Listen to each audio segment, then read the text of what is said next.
China has built a dam that has slowed down our Earth. This dam is built across the Yangtze River, which is the third largest river in the world.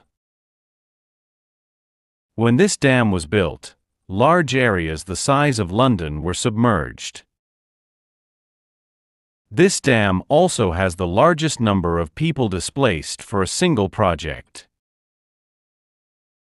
About 13 million people were evicted to build it.